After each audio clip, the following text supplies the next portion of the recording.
चलो आता हे क्वेश्चन बघा बरं. मागे केलेल्या थेअरीवरती आधारित असे क्वेश्चन असणार. N2O5 चं डिकम्पोजिशन आणि व्हॉल्यूम ऑफ O2. आता हे रिएक्शन तुम्हाला असली पाहिजे माहिती, जे की तुम्हाला केमिस्ट्री झालेलं असते. अशा प्रकारे N2O5 चं डिकम्पोजिशन होत आहे. मग यासाठी आपण डायरेक्ट फॉर्म्युला काय बघितलेला आहे, K is equal to 2.3 by T log of V infinity upon V infinity minus V at any time T. Direct estimation of the product आपण बघितलं ना. म्हणजे आता सांगितलंय थेअरी वगैरे, फक्त काय वापरायचं कसं वापरायचं हे असते तुमचं व्ही नॉट, हे असते समजा काहीतरी व्ही टी, हे सर्व व्ही टी आहेत, आणि हे आहे तुमचं व्ही इनफायनाइट. तर कोणत्या एकासाठी तुम्ही काय show that the reaction is first order. म्हणजे पहिली रिडिंग, दुसरी, तिसरी, चौथी, पाचवी. मग तुम्ही काय करत असता, ह्याच्यासाठी तर के काढता येत नाही, कारण का तर टाइम इथं जरा वेगळा आहे. काढता येते का तर टाइम 0 नाही ना, अचानक पुढचा टाइम दिला, सो तुम्ही ती पण व्हॅल्यू वापरू शकता. मग इथं तुम्ही K1 पण काढू शकता, K2 पण. अशा केसमध्ये आपण काय करतो, फर्स्ट ऑर्डर शो करण्यासाठी K1 काढतो पहिल्या रिडिंगचा वापर करून, K2 काढतो दुसऱ्या रिडिंगचा वापर करून, आणि ते सेम आहेत असं दाखवतो. तर K1 साठी आपण काय करणार, 2.3 डिवाइड बाय T. T किती आहे, पहिल्या रिडिंग साठी T आहे बघा 120. लॉग ऑफ व्हॉल्यूम किती, व्ही इनफायनाइट आहे बघा हे 84.35 divided by V infinite 84.35 minus V T. आपण ह्या K1 साठी काढायला, सो सिम्पली आपण हे घेणार. हे आता काही व्ही नॉट नाही राहिलं, हे सर्व व्ही टीच बनले, कारण काय टाइम 0 नाही आहे सुरुवातीचा. 37.7. मग ह्याला सॉल्व करा, उत्तर येईल. त्याचं उत्तर येतंय 0.0049 पर मिनिट. का, कारण का तर हे मिनिट मध्ये डेटा दिलाय. बस सिंपल. तसंच तुम्ही K2 काढा. K2 म्हणजे हे बघा, ही रिडिंग घेणार तुम्ही. व्ही इनफायनाइट तर सर्वांसाठी फिक्स आहे 2.3. K2 साठी टाइम किती आहे बघा बरं, 160. Log of V infinite 84.35 divided by VT. आता ह्या K2 साठी at that time volume of O2 liberated किती झालं, 45. सॉरी, अगोदर तर V इनफायनाइट आहे ना, मायनस आता आहे हे VT, जे की ह्या रिडिंग साठी हे आहे. तर ह्याचं पण उत्तर तुम्ही सॉल्व्ह करून बघा आरामात. हे तर कॅल्क्युलेशनचा पार्ट आहे, हेच येतंय. आणखीन पाहिजे तर K3 काढून बघा, K3 पण तेच येईल. ह्याच्यासाठी काही जास्त काढायची गरज नसते. म्हणजे ह्याचा अर्थ काय की ही फर्स्ट ऑर्डर रिएक्शन आहे. का तर कारण का तर K1 आणि K2 इक्वल आहेत, म्हणजे आपला ऍझम्पशन करेक्ट आहे. म्हणजे हा रेट लॉ जो वापरला आपण तो फिट झाला इथं. हा क्वेश्चन बघा. सर्वात पहिले क्वेश्चन वाचायचं आणि काय केलं बघायचं. प्रोडक्टचं डायरेक्ट एस्टिमेशन केलंय का, रिएक्टंटचं केलंय का, काय केलंय. आता ह्याच्यामध्ये काय केलं, प्रोडक्टच एस्टिमेशन आहे, परंतु ते आहे इनडायरेक्ट एस्टिमेशन आहे. कारण का टायट्रेशन केलेत ना, हे आपण बघितलेलं आहे. मग अशा प्रकारासाठी आपल्याकडे दोन केसेस होत्या, व्ही नॉट दिल्यावर आणि व्ही नॉट दिलं नसल्यावर. मग इथं व्ही नॉट दिले तर फॉर्म्युला काय वापरणार, हा फॉर्म्युला वापरणार. झालं. मग आता आपल्याला फक्त शो करायचंय. तर आपण ह्याला 1 रिडिंग म्हणूया, ह्याला 2 म्हणूया, 3, 4, 5. आता आपण ह्याच्यावर तर काढू शकत नाही कारण त्याचा टाइम 0 आहे. मग इथं 0 ठेवलं इन्फायनाइट उत्तर येईल, म्हणून आपण ह्या रिडिंगचं K2 काढू. मग K2 साठी 2.3 टाइम आहे तिथला 25, हा बघा हा time, into log V infinite. बघा विसरू नका, हे असते व्ही इनफायनाइट, त्याच्यानंतर हे असते व्ही नॉट जे की फिक्स आहे, आणि हे VT मात्र चेंज होते. कधी हे जर ही रिडिंग घेतली तर हे असं असते. मग काय तुमचं V infinite 42.1 minus V not आहे 19.24. त्यानंतर काय आहे व्ही इनफायनाइट पुन्हा 42.1 मायनस VT इथं आहे 24.2. ह्याला सॉल्व्ह करा. ह्याला सॉल्व्ह केल्याच्या नंतर तुमचं उत्तर 0.0097 पर मिनिट येईल. काय येईल पर मिनिट आता सांगितलेलं आहे. हा टाइम मिनिट मध्ये दिला आणि फर्स्ट ऑर्डर आहे. तसंच K3 काढून बघूया आपण. K3 साठी आपण डेटा घेणार हा. त्याच्यासाठी हे VT, V0 आणि V इन्फायनाइट तर सेमच आहे आणि टाइम त्याच्यासाठी आहे 40. सो 2.3 अपॉन 40 लॉग ऑफ 42.1 मायनस 19.24. वरची टर्म तर सेम आहे, खाली फक्त 42.1 मायनस आता येणार 26.6. फक्त एवढा VT मध्ये बदल असतो. ह्याचे उत्तर तुम्ही काढून बघा. 0.0097 पर मिनिट येते. So we have proved that K2 आणि K3 इक्वल आले, म्हणजे ह्याचा अर्थ आपलं एजम्पशन करेक्ट है. ही रिएक्शन फर्स्ट ऑर्डर है.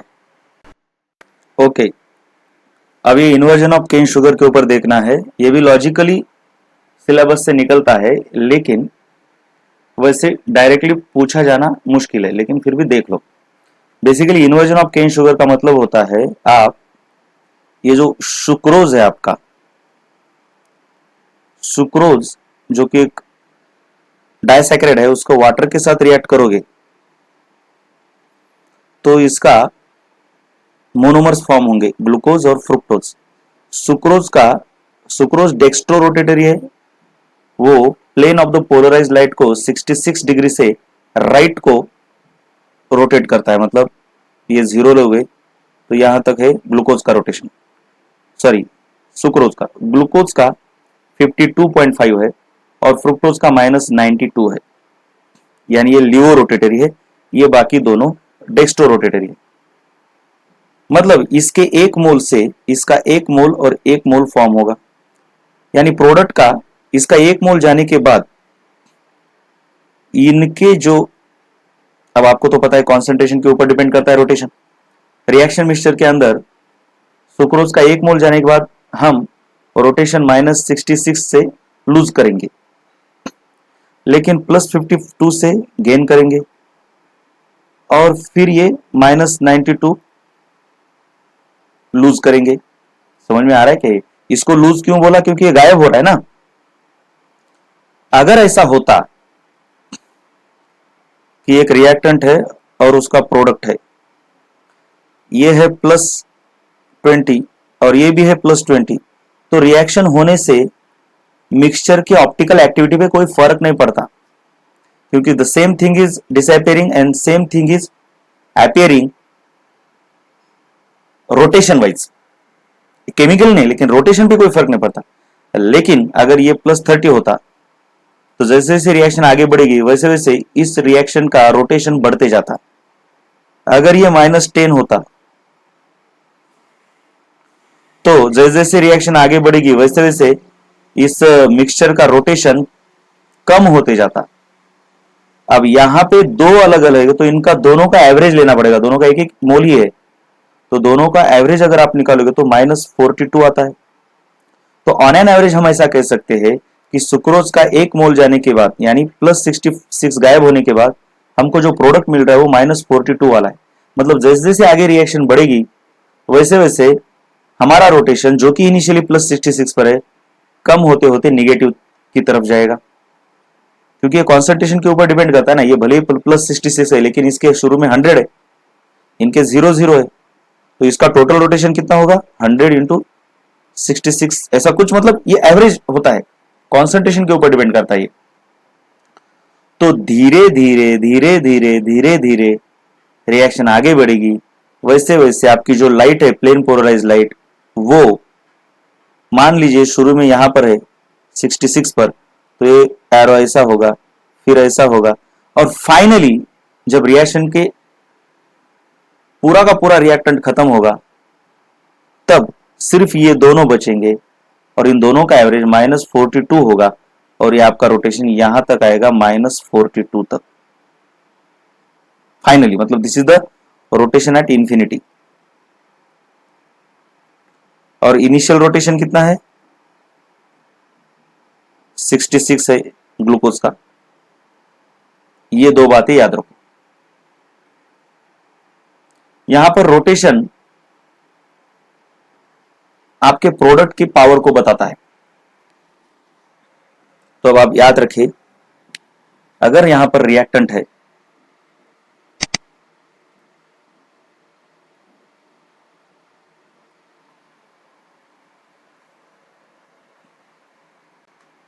मान लीजिए ये रिएक्टेंट है और यहां पे हम प्रोडक्ट को ऐसा उल्टा लिखते हैं, प्रोडक्ट यहां से ऐसे बढ़ते जा रहा है, ये ऐसे ऐसे ऐसे, और रिएक्टेंट ऐसे ऐसे खत्म होते जा रहा है। जैसे जैसे ये खत्म हो रहा है वैसे वैसे ये ऊपर से नीचे बढ़ रहा है, ऐसा समझो, सोचने में आसानी होगी।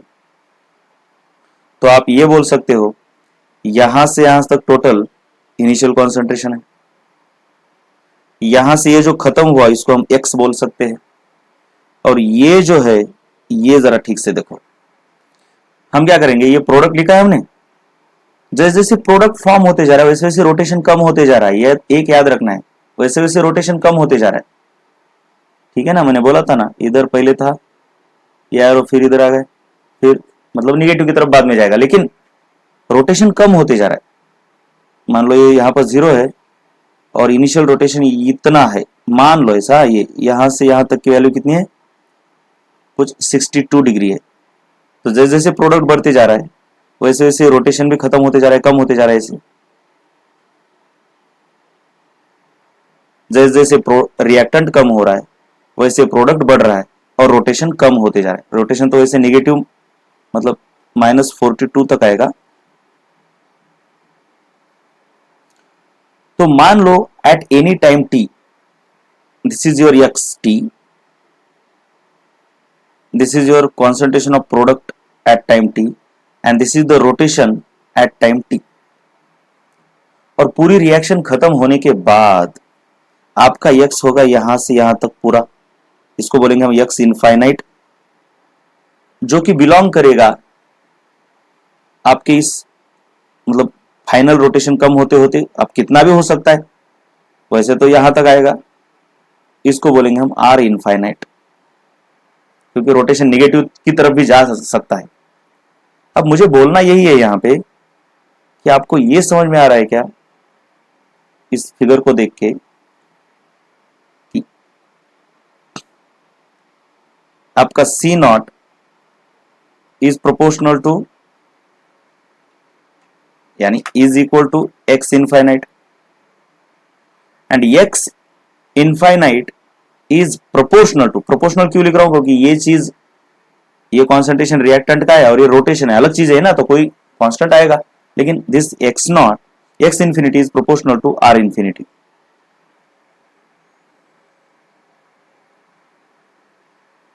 नहीं, यहां पे एक छोटा सा चेंज, छोटा सा चेंज, एक गलती हो गई, ये यहां से यहां तक आपका 62 डिग्री है, यानी this is your rotation initial, और ये रोटेशन एट टाइम t नहीं है, ये चेंज इन रोटेशन है ना, ये कम हो रहा है, so this is your delta r।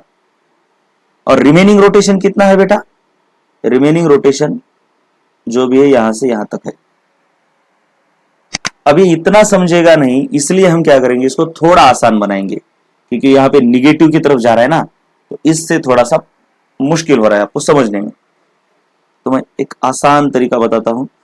मान लो कि ये आपका रिएक्टेंट है और ये प्रोडक्ट है, इसका मान लो कुछ 60 डिग्री रोटेशन है और इसका 0 है, मतलब समझने में आसानी होगी।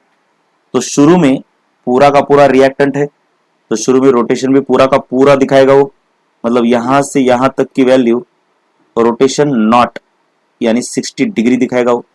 जैसे जैसे प्रोडक्ट बढ़ रहा है वैसे वैसे आपका रोटेशन खत्म हो रहा है, देखिए ऐसे रोटेशन कम करते आ रहा है, ये खत्म होना यानी चेंज इन रोटेशन है, this is delta R at any time T. और बचा हुआ रोटेशन क्या है, यहां से यहां तक, ये बोलेंगे रोटेशन एट टाइम टी। तो पूरी रिएक्शन खत्म होने के बाद आपका रोटेशन 0 होने वाला है, क्योंकि प्रोडक्ट 0 पर है, समझने के लिए मैं बता रहा हूं, प्रोडक्ट 0 पर है, राइट, या 0 पर नहीं, हम प्रोडक्ट 10 पर लेते, बस निगेटिव नहीं ले रहे। अगर प्रोडक्ट 10 पर ले रहे हो आप, तो ये आपका आर नॉट भी ठीक है, आर टी है। पूरी रिएक्शन खत्म होने के बाद, यानी जब आपका x यहां से यहां तक x इनफाइनाइट आएगा, तब आपका मिक्सचर में पूरा का पूरा प्रोडक्ट होगा और उसका रोटेशन 10 होगा, जो कि वैल्यू यहां तक होगी कुछ, ये वैल्यू होगी आपकी रोटेशन एट इंफिनिटी। और आपका चेंज इन रोटेशन यहां से ये होगा आपका change in infinity when the reaction finishes. ये जरा आराम से देखो, तो मैं ये कह सकता हूं कि ये एक्स नॉट दिस, ये पूरा होने तक ये यहां तक आया और पूरा होने तक ये यहां तक आया। मतलब यहां पे अगर वैल्यू दे दो ए बी सी, तो this X not is equal to delta R infinity, not R infinity. ये जरा थोड़ा गलत हो गया था मेरा। तो डेल्टा आर इंफिनिटी है ना, ये देखो यहां से यहां तक और यहां से यहां तक ये एक दूसरे को करस्पॉन्ड कर रहे हैं। This delta R infinity is nothing but अगर आप देखोगे it is A B, diagram में देखो ए बी है, A B is nothing but A C minus B C, या फिर सी भी कुछ भी ले लो।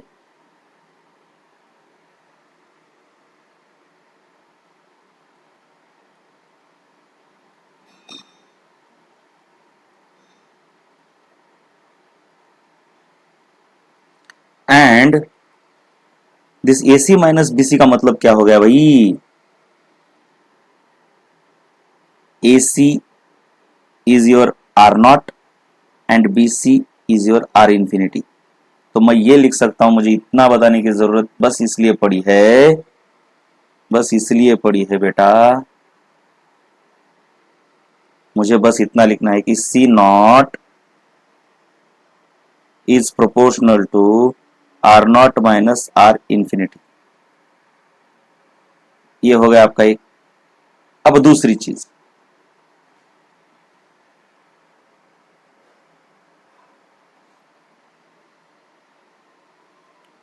अब ये देखो x एट एनी टाइम और ये यहां से यहां तक जो c eight any time t है, तो ये जो c eight any time t है, चलो इसको उड़ा देता हूं मैं, देख लो ये बिलोंग कर रहा है आपका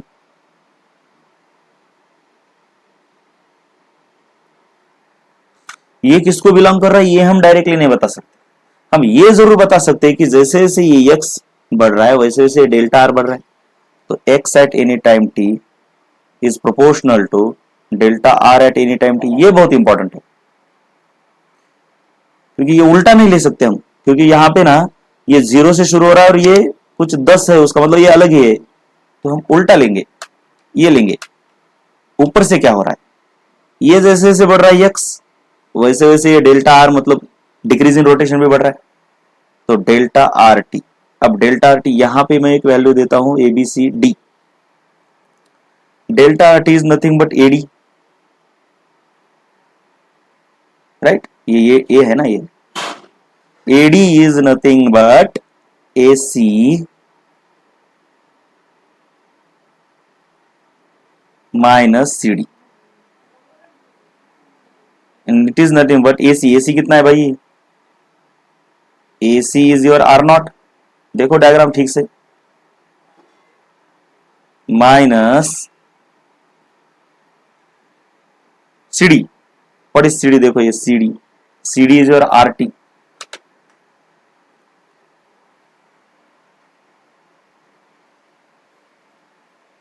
तो मेरा दूसरा एक इक्वेशन आ गया कि x at any time t is proportional to R not minus R T. ये दो इंपॉर्टेंट चीजें है।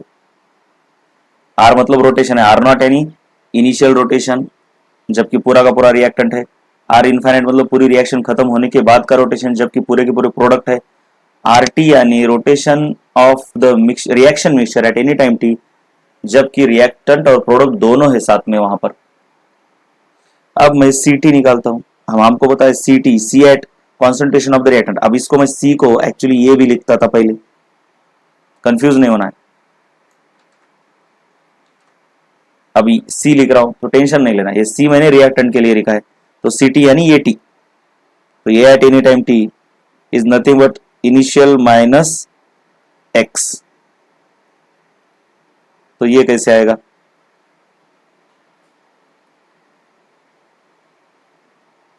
X T is this, sorry अब सिमिलर वैल्यूज डालने पड़ेंगे मुझे। अब मैं सबको एक्स आर में कन्वर्ट करता हूं, प्रोपोर्शनल टू, देखिए सी नॉट इज दिस, प्रोपोर्शनल है, हाँ, तो इसलिए मैं प्रोपोर्शनल लिख रहा हूं अभी, क्योंकि पैरामीटर चेंज हो गया ना। अब मैं सी की जगह पर रोटेशन डाल रहा हूं, तो इक्वल टू नहीं लिख सकता, मैं प्रोपोर्शनल लिखूंगा।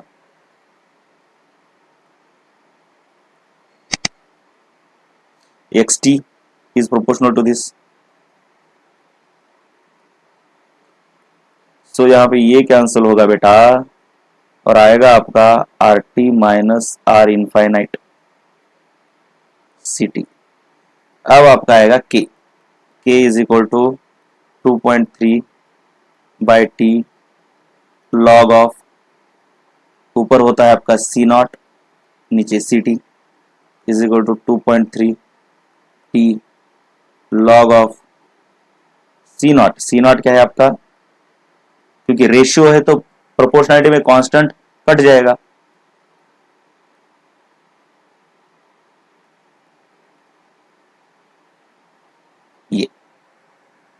ये देखो ये वाला क्वेश्चन पढ़ लो,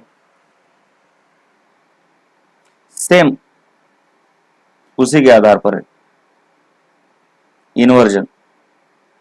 चलो हमको पता है।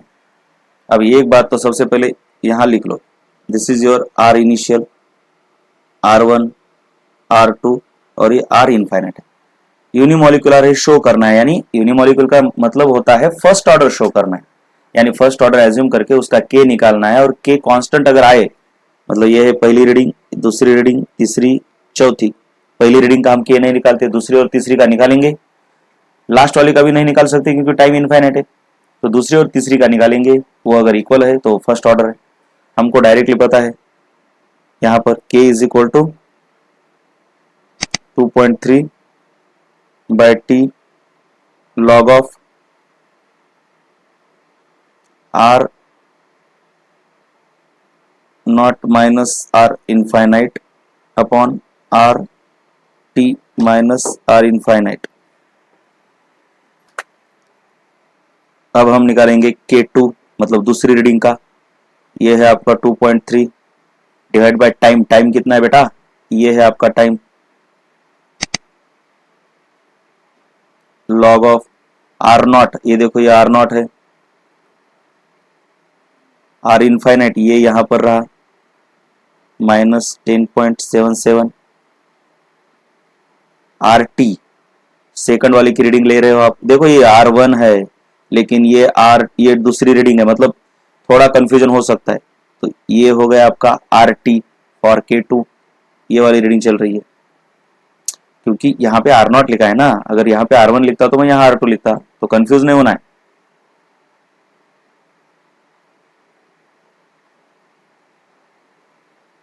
आर इनफाइनाइट, अब इसको सॉल्व करो, ये तो आपका कैलकुलेशन का पार्ट है, क्या आएगा, इसको सॉल्व करने पर क्या आएगा 0.0053 पर मिनट, क्यों, क्योंकि ये मिनट में दिया है, तो वैसे ही मैं अब इस रीडिंग के लिए निकालूंगा K3, उसके लिए भी 2.3, टाइम कितना आएगा, ये हो गया उसका टाइम,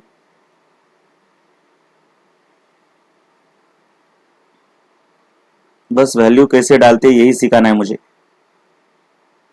आर नॉट, ये आर नॉट तो फिक्स है,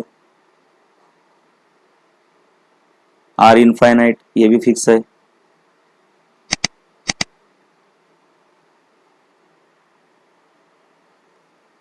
डिवाइडेड बाय आर नॉट नहीं आर टी यानी यहां इसका ये,